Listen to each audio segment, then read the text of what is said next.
दोस्तों, स्वागत है इस नए एक्सप्लेनर में। आज हम बात करने वाले हैं एक ऐसी कहानी की जो शायद आपको हैरान कर दे। सोचिए, एक ऐसी जगह जो कभी सिर्फ मलेरिया से भरा एक दलदली इलाका हुआ करती थी, वो आज भारत की आर्थिक राजधानी यानी एक शानदार फाइनेंशियल पावर हाउस कैसे बन गई। जी हाँ, हम बात कर रहे हैं बैटल फॉर बॉम्बे की। चलिए इस दिलचस्प सफर में बिना किसी देरी के गोता लगाते हैं। तो सबसे बड़ा सवाल जो इस पूरी कहानी के बीचों बीच खड़ा है वो ये है कि आखिर बॉम्बे को बनाया किसने। देखिए, 1947 में जब अंग्रेज अपना बोरिया बिस्तर समेटकर यहाँ से गए तो इस बेहद अमीर और कमाऊ शहर के असली मालिक को लेकर एक बहुत ही कड़वा और पेचीदा विवाद शुरू हो गया। ये कोई छोटी मोटी बहस नहीं थी, ये सीधे तौर पर अस्मिता और आर्थिक ताकत की एक बहुत बड़ी लड़ाई थी। और इस लड़ाई में दांव पर क्या लगा था, ये जानना वाकई खौफनाक है। 1956 की बात है। सिर्फ एक हफ्ते के अंदर 80 से ज्यादा आंदोलनकारियों की दुखद रूप से जान चली गई। और ये सब किस लिए? सिर्फ इस बात पर कि बॉम्बे एक नए बन रहे मराठी राज्य का हिस्सा होना चाहिए या फिर गुजराती राज्य का। मतलब ये एक ऐसा नाजुक मोड़ था जिसने उस वक्त पूरे देश को हिला कर रख दिया था। अब इस पूरे विवाद को एकदम निष्पक्ष तरीके से समझने के लिए हमें दोनों पक्षों के दावों को देखना होगा। एक तरफ था मराठी दावा। उनका तर्क बहुत ही सीधा था। बॉम्बे भौगोलिक रूप से पूरी तरह उनके इलाके से घिरा है और इस शहर को दिन रात चलाने वाला जो पूरा मजदूर वर्ग है वो उनका अपना है। वहीं दूसरी तरफ गुजराती और पारसी समुदायों का अपना अलग दावा था। उनका कहना था कि देखिए, इस शहर में जो भी पूंजी लगी है, जो इतना बड़ा कमर्शियल डेवलपमेंट हुआ है, वो सब उनके व्यापार और भारी इन्वेस्टमेंट का ही तो नतीजा है। दोनों ही पक्ष अपनी अपनी जगह एकदम मजबूती से खड़े थे। लेकिन अगर हम इस विवाद की असली जड़ों को खोजना चाहें तो हमें इतिहास में बहुत पीछे 17वीं सदी में जाना होगा।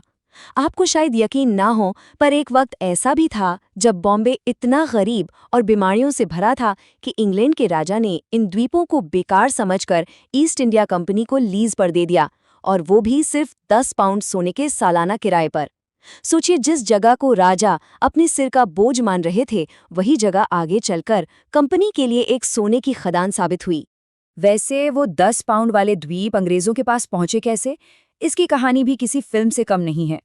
1498 में वास्को डिगामा ने समुद्री रास्ते खोजे और व्यापार का पूरा नक्शा ही बदल दिया। फिर 1534 में एक संधि के जरिए ये द्वीप पुर्तगालियों के हाथ लग गए।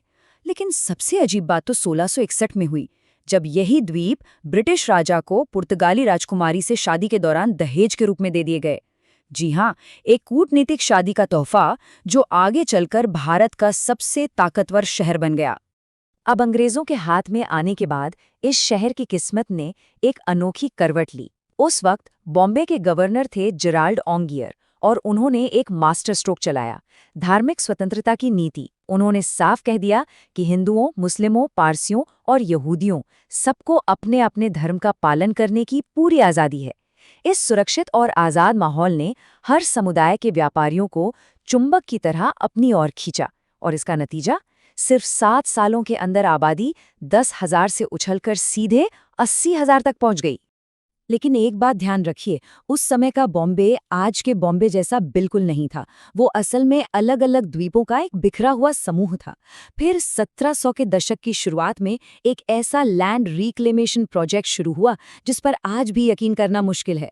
अंग्रेजों ने तटबंध बनाए, बीच की खाइयों को मलबे से भर दिया और दलदली जमीन को सुखाया।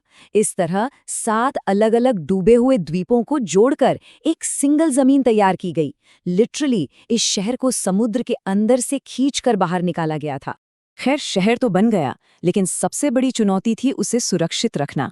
और ये काम पूरा हुआ 1753 में नेवल डॉकयार्ड के निर्माण के साथ। इसने बॉम्बे को समुद्री हमलों और बाहरी खतरों से बचाने के लिए एक अभेद्य किला बना दिया। और जैसे ही सुरक्षा पक्की हुई, व्यापारियों का भरोसा आसमान छूने लगा।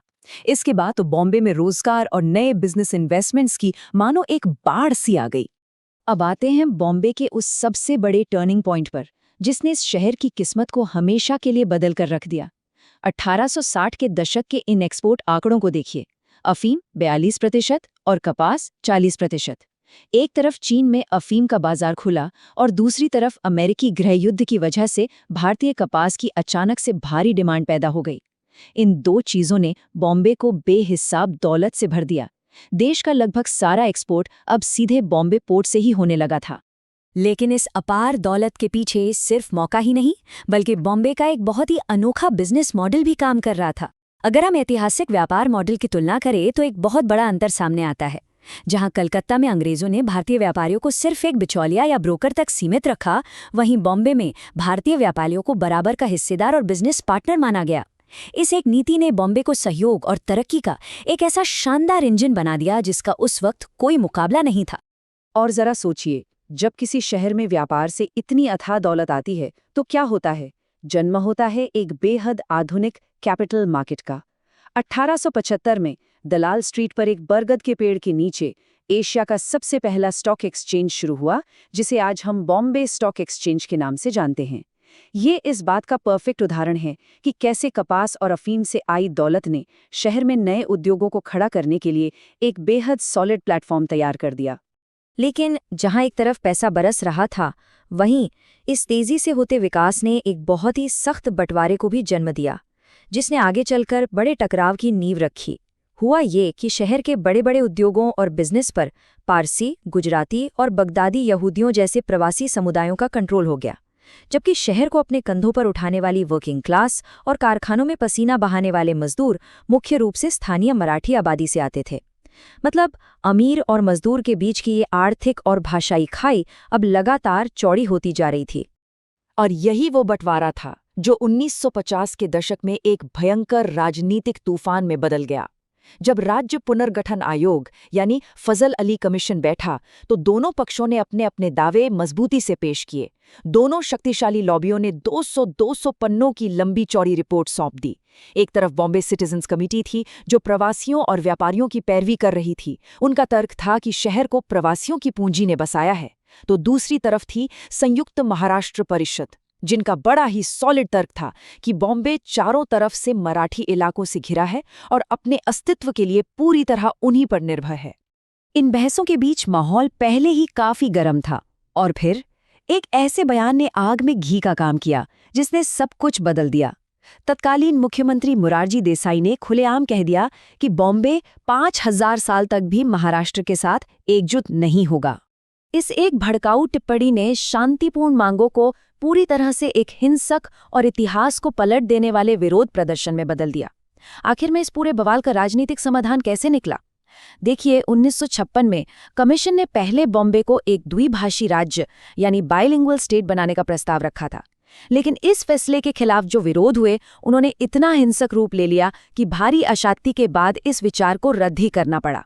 अंत में लंबी जद्दोजहद के बाद 1960 में महाराष्ट्र का नया राज्य बना और बॉम्बे को आधिकारिक तौर पर इसकी राजधानी घोषित कर दिया गया।